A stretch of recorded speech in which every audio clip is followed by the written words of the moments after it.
malam Ibu Bapak dan saudara-saudara, Shalom. Terima kasih kalau pada malam hari ini kita boleh berjumpa dalam acara Night Call GPIB.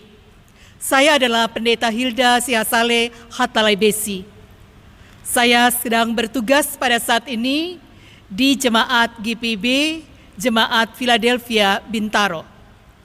Ibu Bapak dan Saudara, sebelum kita bersama masuk dalam tidur malam hari ini, maka marilah kita bersama bersekutu dengan Tuhan dalam firman-Nya. Mari kita mengawalinya dengan terlebih dahulu kita berdoa. Mari berdoa. Ya Bapa di surga, Bapa yang adalah Tuhan dan Juru Selamat kami mengucap syukur dan berterima kasih kepadamu ya Tuhan, karena Engkaulah yang telah menyertai kami sepanjang perjalanan hari ini. Dan saatnya kami akan masuk dalam tidur malam. Kami mohon kiranya Tuhan berkenan agar persekutuan malam ini dengan Tuhan boleh menghantar kami masuk tidur dengan segala ketenangan dan damai daripadamu. Karena itu kami mau mendengarkan firman Tuhan terlebih dahulu. Engkau bersabda, kami mendengarkannya di dalam nama Tuhan Yesus Kristus. Amin. Bapak, Ibu, dan saudara-saudara, pembacaan Alkitab pada saat ini dari Injil Yohanes pasal yang ke-6, ayat yang ke-10 sampai dengan ayat yang ke-15, yang demikian bunyinya. Kata Yesus, suruhlah orang-orang itu duduk. Adapun di tempat itu banyak rumput. Maka duduklah orang-orang itu, kira-kira 5.000 laki-laki banyaknya. Lalu Yesus mengambil roti itu, mengucap syukur dan membagi-bagikannya kepada mereka yang duduk di situ. Demikian juga dibuatnya dengan ikan-ikan itu, sebanyak yang mereka kehendaki. Dan setelah mereka kenyang, ia berkata kepada murid-muridnya, kumpulkanlah potongan-potongan yang lebih, supaya tidak ada yang terbuang. Maka mereka pun mengumpulkannya, dan mengisi 12 bakul penuh dengan potongan-potongan dari kelima roti jelai yang lebih setelah orang makan. Ketika orang-orang itu melihat mujizat yang telah diadakannya, mereka berkata, dia ini adalah benar-benar nabi yang akan datang ke dalam dunia.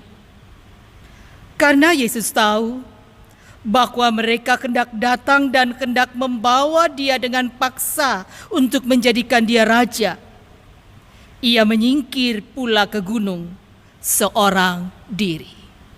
Demikian saudara pembacaan Alkitab, terpujilah Kristus. Ibu Bapak dan saudara-saudaraku yang kekasih dalam Tuhan Yesus Kristus, di dalam kita menjalani kehidupan ini, terkadang kita menghadapi yang namanya permasalahan. Dalam menjalani kehidupan ini terkadang saudara, kita menghadapi yang namanya pergumulan, yang namanya persoalan, yang namanya tantangan-tantangan. Persoalan, pergumulan, tantangan dan permasalahan yang kadang bukan hanya yang biasa, tapi juga yang luar biasa. Dan seakan-akan tidak bisa kita selesaikan pada saat itu. Sehingga kita seperti menghadapi jalan buntu. Kita tidak tahu harus kemana untuk dapatkan solusi dari permasalahan yang kita hadapi. Sampai kadang-kadang dengan masalah yang kita hadapi itu, kita menjadi lemah. Sampai kadang-kadang ketika kita menghadapi pergumulan itu, persoalan itu, kita merasa tidak berdaya. Dan kita jadi kecut, kita jadi ciut.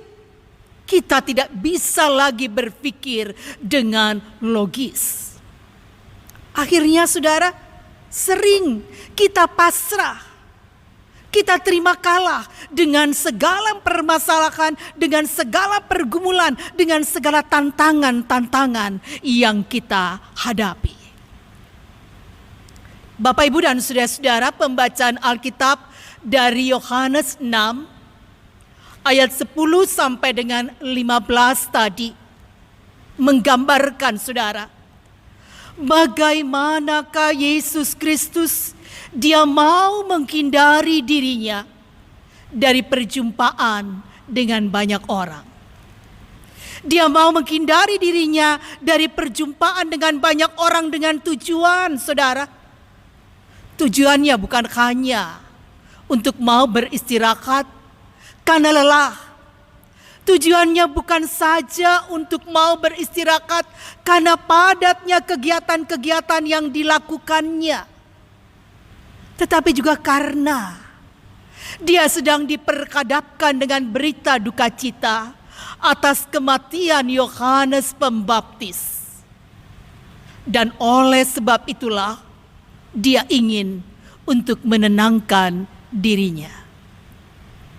Tetapi Bapak, Ibu, dan saudara, apa yang terjadi?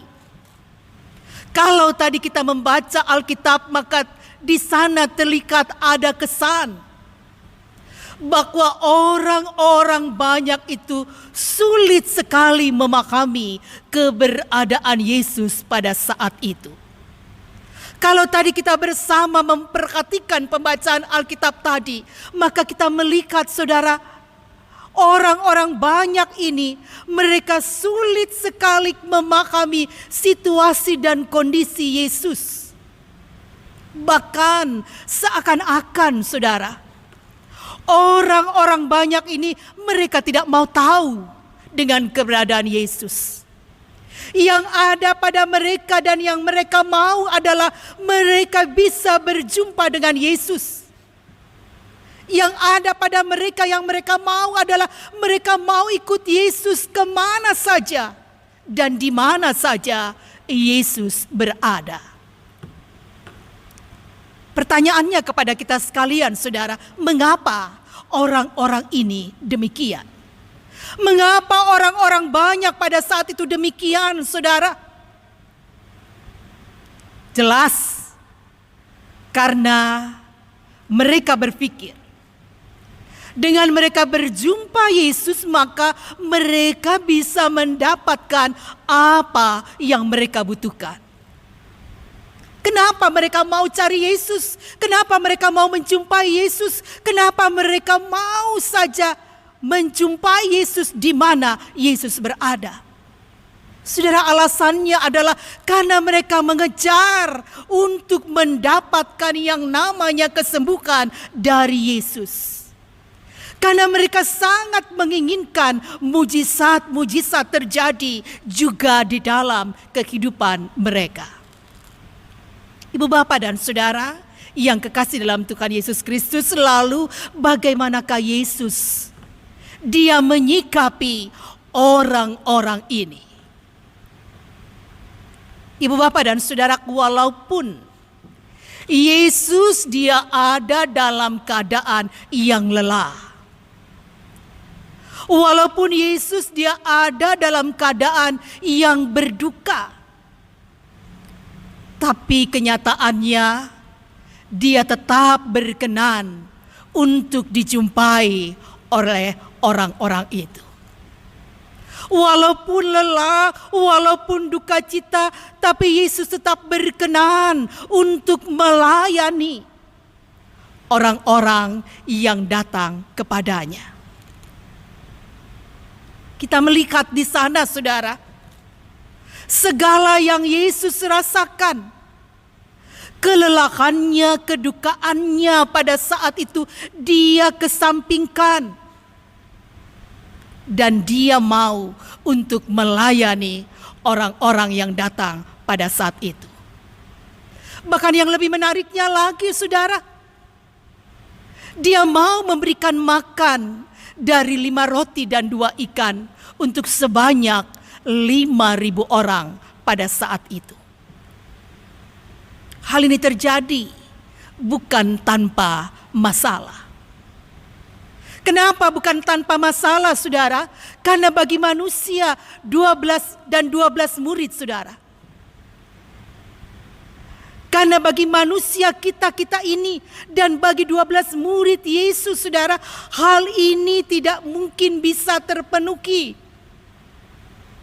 Namun di saat itulah Yesus jadikan pengharapan yang dianggap tidak mungkin 5 roti dan 2 ikan berubah jadi pemberian yang mampu untuk memberikan penghidupan bagi 5.000 orang. Bersama Yesus, kalau kita lihat dari pembacaan ini, dari awal orang-orang ini berjumpa sampai dengan malam, orang-orang ini mereka boleh melihat, mereka boleh mengalami, mereka boleh menjalani seluruh jalannya kehidupan dengan menyaksikan mujizat demi mujizat. Mereka alami perhatian, mereka alami kasih, mereka alami jaminan dan pemeliharaan yang tidak pernah terputus dari Yesus untuk mereka. Nah, Ibu Bapak dan Saudara yang kekasih dalam Tuhan Yesus Kristus, dari kesaksian ini kita diajarkan bagaimana kita melihat setiap permasalahan. Dari kesaksian ini kita diajarkan bagaimana kita melihat setiap persoalan, setiap pergumulan dari hidup kita. Untuk bagaimana kita menghadapinya dan kita menyelesaikannya. Yang pasti, kesaksian ini mau katakan ketika ada permasalahan, ketika ada pergumulan yang kita hadapi, mau kita selesaikan, kita selalu mau melibatkan Tuhan Yesus di dalamnya. Bersama Tuhan Yesus, di dalam Yesus, bersama Tuhan Yesus dan dengan Tuhan Yesus, tidak ada yang tidak mungkin. Tidak ada, saudara, yang tidak ada jalan keluarnya. Dan ketika kita jalani hidup bersama Yesus, kesaksian Alkitab membuktikan kepada kita bahwa perhatiannya tidak semata pada kebutuhan rohani, tapi juga jasmani dari kita. Dari sini kita pun diajarkan seperti Yesus ajarkan pada murid-muridnya, yaitu ketika kita ada dalam keterbatasan dan melihat orang sekitar kita butuh pertolongan, maka pada kita ada tanggung jawab untuk menolongnya. Berkat Tuhan itu mencukupkan kita, saudara. Berkat Tuhan itu menjangkau kehidupan kita. Karena itu kita patut bersyukur dan terus berserah kepadanya hari ini dan sampai selama-lamanya. Amin. Bapak, Ibu, dan saudara-saudaraku yang kekasih dalam Tuhan Yesus Kristus, mari kita bersama-sama berdoa. Kita berdoa. Kepadamu ya Allah kami mengucap syukur karena kami boleh mendengar dan melihat kesaksian hidup yang dialami oleh 5.000 orang laki-laki ketika mereka datang menjumpai Yesus, ketika mereka menyaksikan kuasa yang Yesus boleh nyatakan. Mereka boleh dikuatkan dalam iman, mereka boleh diteguhkan dalam percaya, dan mereka boleh merasakan kenyang, bukan hanya secara rohani, tetapi juga secara jasmani. Sehingga ada di dalam mereka keinginan dan kerinduan untuk menjadikan Yesus sebagai Raja bagi kehidupan mereka. Biarlah kebenaran firman Tuhan malam ini sungguh boleh memperteguh iman percaya kami, agar kami pun boleh melihat pengalaman kehidupan kami sepanjang hari ini sebagai bukti daripada kasih dan kuasa Allah yang berlaku, sebagai bukti daripada mujizat demi mujizat yang boleh Tuhan nyatakan untuk kami, sehingga kami boleh memasuki malam. Bapa, terima kasih. Kami mengucap syukur untuk semua kebaikan-Mu dan kasih setia-Mu. Kami tahu ada dosa dan kesalahan yang kami lakukan dalam kehidupan ini. Sebelum kami tidur, kami mohon Tuhan ampuni kami. Dan kalau sebentar lagi kami mau tidur, Tuhan, kami mohon kiranya Engkau ada beserta kami. Engkau menaungi kami dan Engkau memberkati kami, sehingga ketenangan dan kenyenyakan dalam tidur kami alami. Lalu Tuhan berkenan anugerahkan kembali hari baru untuk kami jalani. Tak lupa kami mendoakan saudara-saudara kami, baik mereka yang sehat, yang kuat, yang penuh dengan damai, tapi juga mereka yang sakit, yang dalam pergumulan dan dalam tantangan. Kiranya mereka pun mau datang pada Yesus, karena mereka percaya ada kuasa yang luar biasa yang dapat menolong untuk menyelesaikan masalah demi masalah dalam pergumulannya. Terima kasih Bapa. Kami yakin dan kami percaya Engkau berkati setiap gereja Tuhan di pusat kota maupun di pelosok daerah. Kami pun memohon kiranya Tuhan pun memberkati pemerintah bangsa dan negara ini, sehingga kami pun hidup dalam damai dan sejahtera-Mu. Syukur Bapa kami persembahkan, karena kami yakin Engkau mendengar doa kami yang kami sampaikan di dalam nama-Mu, Yesus Kristus, Juru Selamat kami. Amin.